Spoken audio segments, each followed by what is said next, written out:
नमस्कार दोस्तों, आज हम बात करेंगे ईटीटी 5994 भर्ती के बारे में।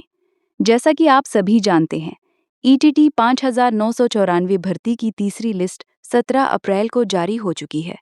इसमें फ्रेश वैकेंट पोस्ट को डी रिजर्व किया गया है। साथ ही सेकेंड लिस्ट का नॉट ज्वाइनिंग डेटा भी दिया गया है। हमारे अनुसार फ्रेश डी रिजर्व की मेरिट पहले ही पुरानी ईटीटी भर्तियों को देखते हुए तैयार कर ली गई थी, जो बिल्कुल सही और सटीक साबित हुई है। डिपार्टमेंट द्वारा जारी लिस्ट के अनुसार आप सभी उम्मीदवारों ने हमारी इस एक्सपेक्टेड मेरिट को काफ़ी पसंद किया। इसके लिए आप सभी का बहुत बहुत धन्यवाद। अब बात करते हैं ईटीटी 5994 भर्ती के बैकलॉग पोस्ट की। कई उम्मीदवार कमेंट बॉक्स में पूछते हैं कि बैकलॉग पोस्ट मिलेगी या नहीं। दोस्तों, ईटीटी 5994 भर्ती का बैकलॉग भी मिलेगा। बैकलॉग इसलिए किसी को घबराने की बिल्कुल ज़रूरत नहीं है। इस वीडियो को लास्ट तक ज़रूर देखना, तभी आपको जनरल कैटेगरी की एक्सपेक्टेड मेरिट का क्लियर आइडिया होगा। जैसा कि आप जानते हैं, पंजाब में अगले 5 से 6 महीनों में चुनाव होने वाले हैं, इसलिए सरकार के पास ज़्यादा समय नहीं है। इसी कारण सरकार सभी रुकी हुई भर्तियों को जल्द पूरा करना चाहती है।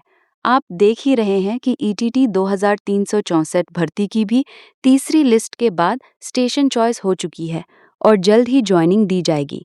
ठीक इसी तरह ईटीटी 5994 भर्ती का काम भी तेजी से पूरा किया जाएगा। अब बात करते हैं जनरल कैटेगरी के बैकलॉग पोस्ट्स की। जनरल एक्स सर्विसमैन कैटेगरी में 942 पोस्ट्स और जनरल स्पोर्ट्स कैटेगरी में 313 पोस्ट खाली हैं। कुल मिलाकर 1255 पोस्ट बनती हैं। ये सभी पोस्ट डी रिजर्व होने के बाद ओपन जनरल कैटेगरी में शामिल होंगी, जहां अभी जनरल कैटेगरी की मेरिट रुकी हुई है। तीसरी लिस्ट के अनुसार 124 मार्क्स, डीओबी 5 अगस्त 1990 से, वहीं से आगे चयन शुरू होगा।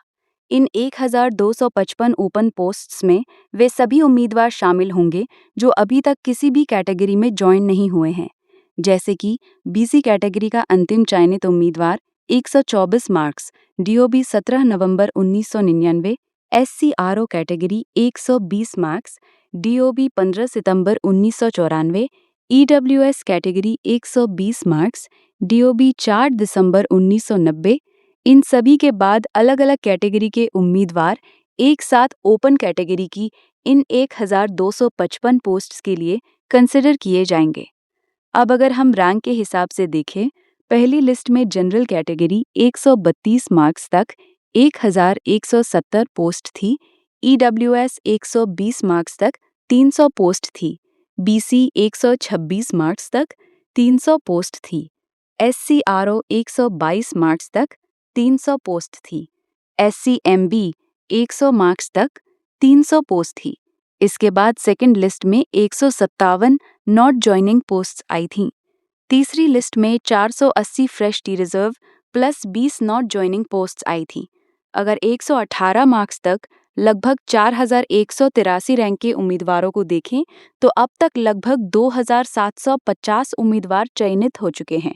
इसमें जब 1255 बैकलॉग पोस्ट्स जोड़ते हैं तो कुल रैंक लगभग 4005 बनती है। अगर 116 मार्क्स तक के ओवरेज लगभग 200 उम्मीदवार भी जोड़ दें तो ये संख्या लगभग 4205 रैंक तक पहुंचती है। इसका मतलब है कि लगभग 4205 रैंक तक के उम्मीदवार इन 1255 ओपन पोस्ट में चयनित हो सकते हैं। इसके अनुसार लगभग 116 मार्क्स डीओबी 1989 के आसपास तक के उम्मीदवार सुरक्षित माने जा सकते हैं। आने वाले समय में और नॉट ज्वाइनिंग डेटा आने पर जनरल मेरिट और नीचे जा सकती है। ये पूरा विश्लेषण पिछले डेटा और मौजूदा स्थिति के आधार पर एक एक्सपेक्टेड मेरिट है। इसमें थोड़ी बहुत ऊपर नीचे की संभावना रहती है, लेकिन फिलहाल जनरल कैटेगरी की मेरिट लगभग 116 मार्क्स के आसपास रहने की उम्मीद है। अगर आपको ये डेटा एनालिसिस पसंद आया हो तो इसे लाइक, शेयर और सब्सक्राइब ज़रूर करें। अगर आप चाहते हैं कि बाकी कैटेगरी का भी ऐसा ही विश्लेषण किया जाए तो कमेंट में ज़रूर बताएं।